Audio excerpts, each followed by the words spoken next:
Kia ora.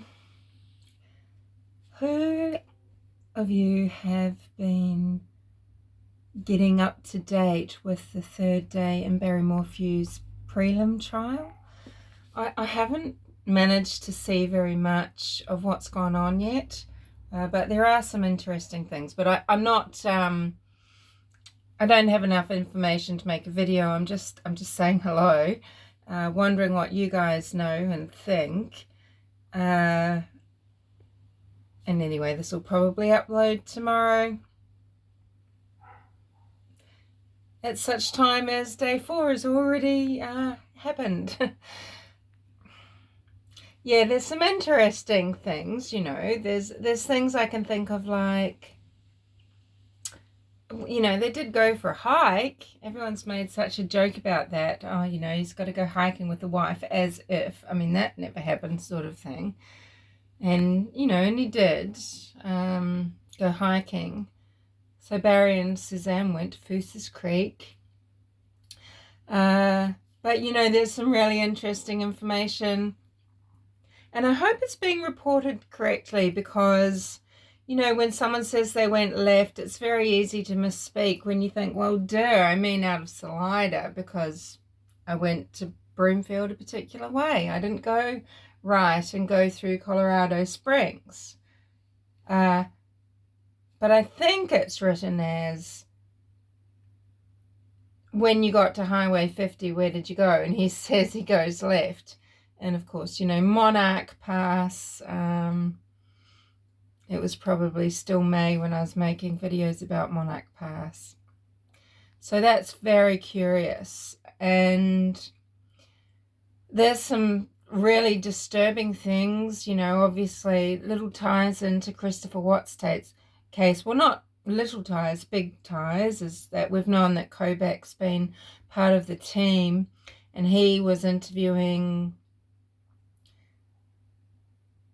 Morgan Gentile, probably other people, but he interviewed her, and he was the person in the Watts case that interviewed Nicole Kessinger. And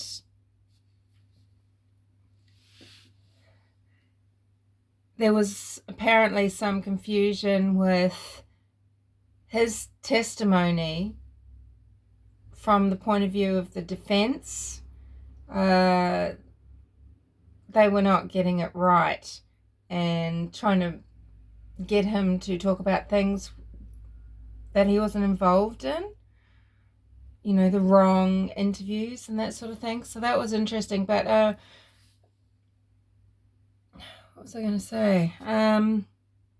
With regards to other similarities to Christopher Watts, the murderer, he killed Shanann Ruzak, Cece, Bella, and Shanann was pregnant with Nico, little boy, child. And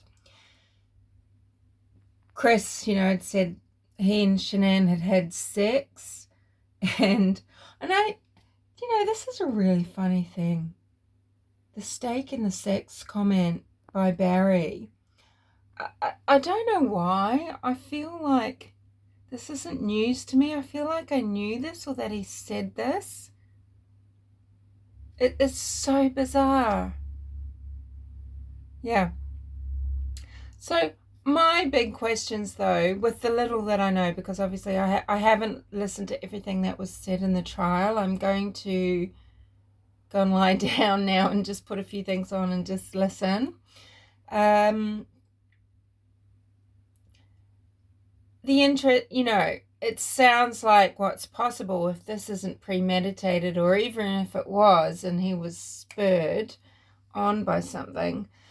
If you come home and you find your wife is sending pictures to a lover, you know, and saying they want to marry them and want to be with them, you know, that could cause a catastrophic event, right? Not saying this is right or just, but this is a catalyst event.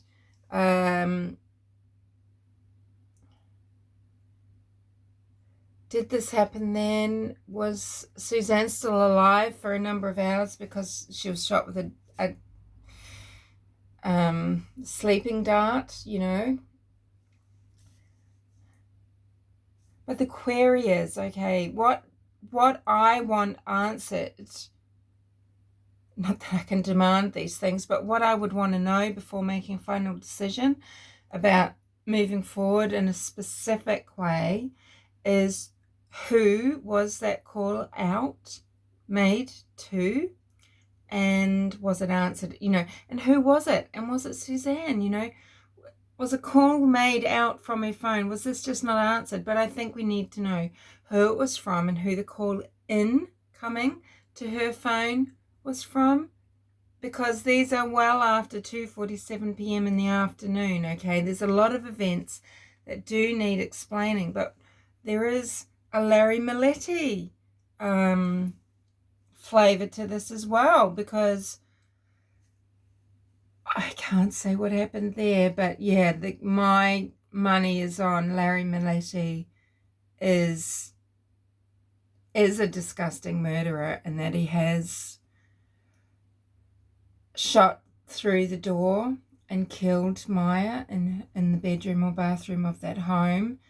And yeah, I never really say that about Barry, only because, look, you know, what have we got with Larry? We've got a whole lot of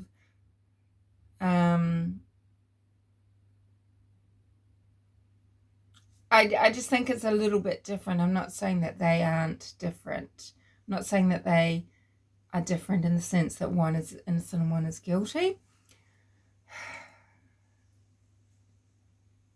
But I feel like I would always want to be presumed innocent until proven guilty, because there's a lot of cases where circumstantial could convict so many people and they're simply not guilty. And I think we all have that right, and we deserve that.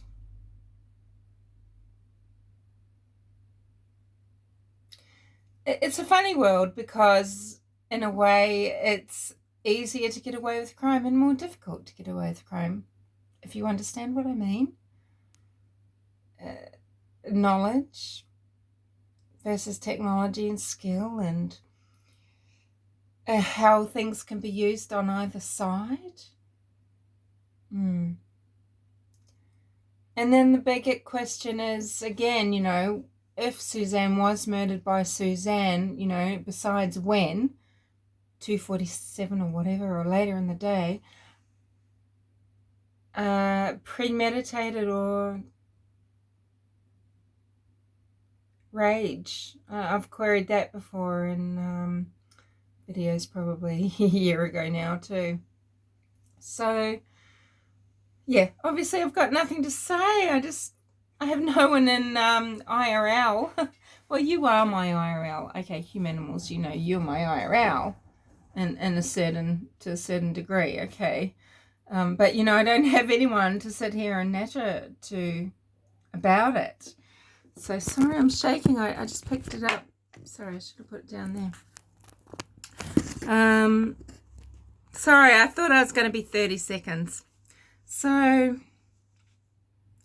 yeah, I'm curious to know what you think, though. I mean, I'm about to catch up with a lot of the information. I've just caught snippets. You know, and a few things really stuck out. And I'm tying in that 18 miles, that missing 18 miles with Monarch Pass. People are talking about a mine. Again, the confusion is coming in again about the helmet. So was the helmet on the far side, the Fuses Dam side of 225? It must have been. He didn't have to drive up there, though. See, this is the thing. Barry Morphew didn't have to drive up Highway 50 to drop a helmet 0.84 away from a bicycle, or is it the home? I mean, I need to get clarification on this. You can walk, you get out of your vehicle, you walk. You don't allow yourself to be tracked. 800 meters is nothing through any terrain for someone like Barry Morphew. Heck, even for someone like me, if I were determined to do a particular thing, it's nothing. Okay, it's nothing. And I've done particular things, and I'm not talking murder, but I've done determined things in particular instances, and I know what's possible. So I'm curious again, this makes me curious again about, is it 8.4 and where the helmet was? Because this could determine something in terms of where the truck went and why, you know, to drop a helmet. I don't know why, but I always thought the helmet could be up at Monarch Pass. So I'm very confused about this. I wish I could be in Chaffee County, you know, Colorado, and be in the courtroom and take, you know, listening for myself and, you know, having a clearer picture of what I think about what might have happened to Suzanne. And it's funny, you know, because, yeah, what does a spouse do when they think a spouse is cheating? They will do everything, right, to find out. They must know. Was this Jeff's wife? What did Jeff's wife know? Okay, so he's saying, oh, gang's home. Was that on that day, that last day, when Suzanne is sending bikini shots to him? But, you know, has she got access to funds where she could pay a 3-time sex offender to go out and take away Suzanne Morphew, away from her husband and out of the picture? And it just coincides with stuff, you know?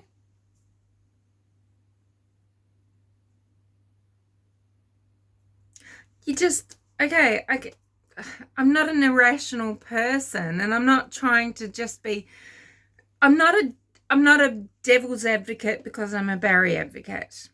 Okay, but I know that life is truly bizarre, and it's not that I can't see things for how they are. I can.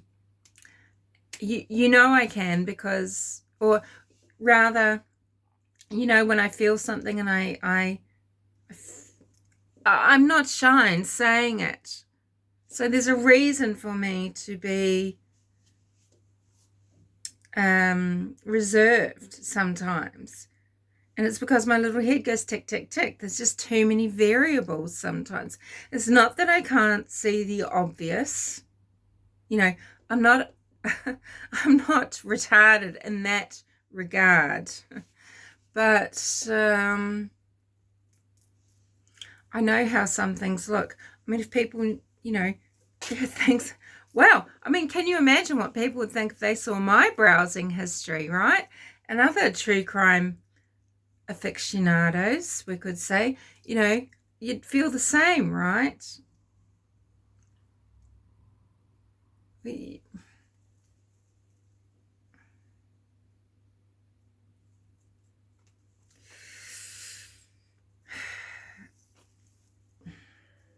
It's not that I don't know what's what. You know, when you're, because true justice has to be done. Suzanne deserves true justice, and if there are other people in Suzanne's life, whether they are flash in the pan, stranger, highway serial killer types, or someone who coveted her, I mean, listen. We talk about Summer Wells. We're thinking about sub-strangers, sort of semi-demi strangers, people that could have coveted her because they've seen her on social media and have come to hunt her and take her. And whilst it might not be probable, or you know, most likely, it's a possibility. And frankly, it is a possibility with Suzanne, because Suzanne did she didn't have a large media presence, okay, but she was visible, she was known, she was beautiful. You don't see the idealization that you can foist onto somebody, right? Thousands of people might meet Summer Wales and just be absolutely repulsed by her. Don't hate me for that. It's true. I don't like all children.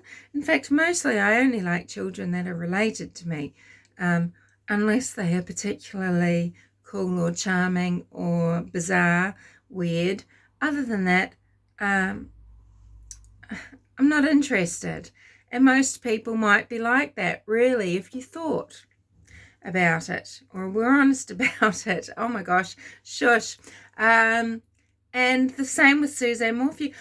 I'm not one of these that sits and cries for her. I don't feel like, oh, she would have been such a great friend, she's lovely. I mean, I don't know. I think she's beautiful. I can see light shining. Everything that I said on my April 30 birthday message to Suzanne this year, I truly meant. Okay, and it was sincere and extremely heartfelt, because I have been following Suzanne's case since very near day one. I was following Tube Crime and, well, Tyson Draper well before Suzanne ever went missing, and I've been connected to her for a long time, and it doesn't mean that I'm going to make up something. What an awful thing to do to someone. Put them on a pedestal. I don't like this done to me. So you're looking at images, static images of a woman, and you are creating a whole real life friend and person out of her. I mean, I didn't get the same feeling that people did when they heard her little snippet of voice that Lauren Schaff got on the phone. One time, she played when she called, she got Suzanne's voice message. And I didn't have those feelings that you do, but I'm deeply connected to justice for her. And just because she's a case that I focus on here doesn't mean it's the only person or case of this type that I care about. That's simply not true. It's just I couldn't possibly talk to you about everything. I'm sure most of you understand that. I'm interested in the plights of a lot of particularly women and children that that's just the way it is, okay? Women and children, who have gone from this world, and there's particular reasons why I'm really invested in Suzanne's case, and it's gathered some serious life of its own for so many reasons. I am truly waffling, but Monarch Pass is very interesting. Barry going left. I do really want to know where that outbound call was going. That should be discussed. Also, we need to learn, well, what was Barry trying to do when he, with the charge of trying to influence officials? Is this just that he said, if I open my life up to you, blah, blah, blah? I mean, what is it? What? They need to be specific. I don't know that I understand preliminaries. I need to speak to some family about this that know a lot more about court cases because of their qualifications, their life, their education, and their experience. Because what I imagined was the charges that were brought. The prosecution needs to give just cause for each one of these being brought so that it will go to court. And I feel like maybe are they trying to force a plea deal? And this is this is poor judgment when it comes to Barry, do you think? Because I feel like Barry won't take a plea ever. I don't think. Yeah. And I shouldn't have these concerns now. I mean, day 3, yeah, it seems like a bit of a setback for Barry's team and Barry's daughters, Barry's mother, etc., and a positive for Suzanne.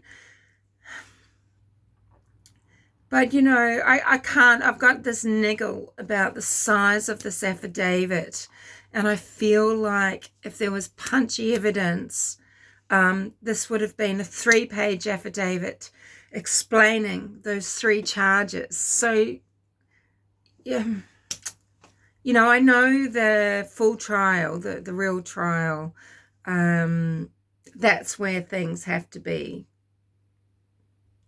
up to this very high standard. I know the prelim isn't held to this standard.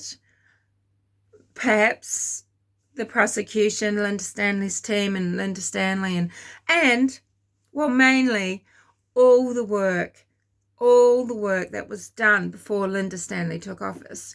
You know, maybe this is showing that there is enough circumstantial evidence. I mean, I feel like it's all circumstantial nearly in a way, but maybe it's compelling enough that they can bring Barry Morphew to full trial for first-degree murder of Suzanne Morphew, for interference with the corpse, and for trying to bribe. Is it bribe or, you know, influence law enforcement officers. Sorry, what a bizarre little video from me. I'm all like, whoa, because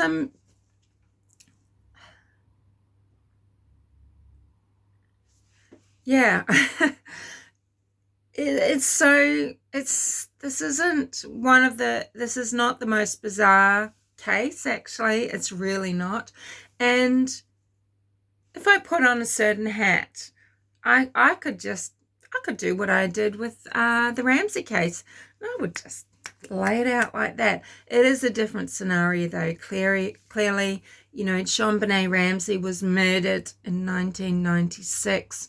Suzanne Morphew went missing last year, and there is a current investigation, and stuff's happening right now, and it is a little difference in that regard. But, you know,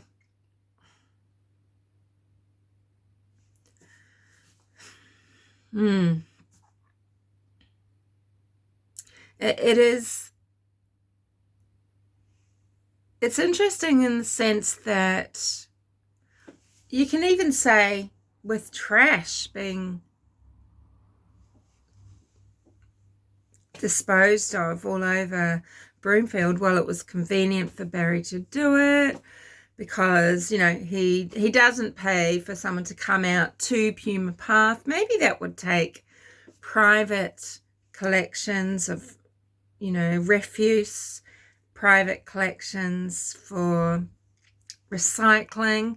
Maybe he just can't be asked. Maybe he regularly, you know, this is the thing that we need to know. Well, does Barry Morphew regularly go to places where he can just throw some recycling away, throw some trash away?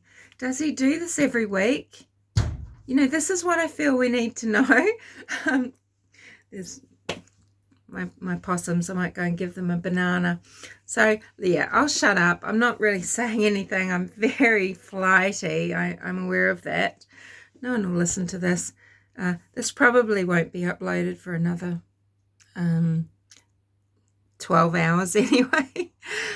Yeah, but yeah, we have to just see what the next day will bring. And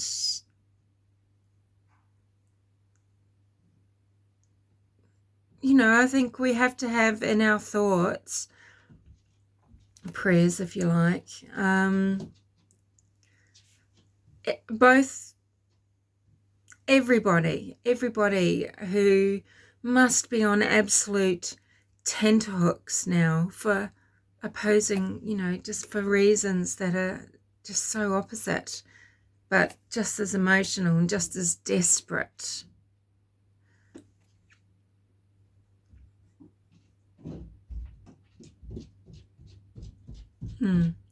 Okay, well, thanks for listening if you're still here, and yeah, I will catch up on everything that's been said and listen to the 4th day, and so probably on Friday down under, Saturday upstairs, yeah, I'll have a more thoughtful opinion.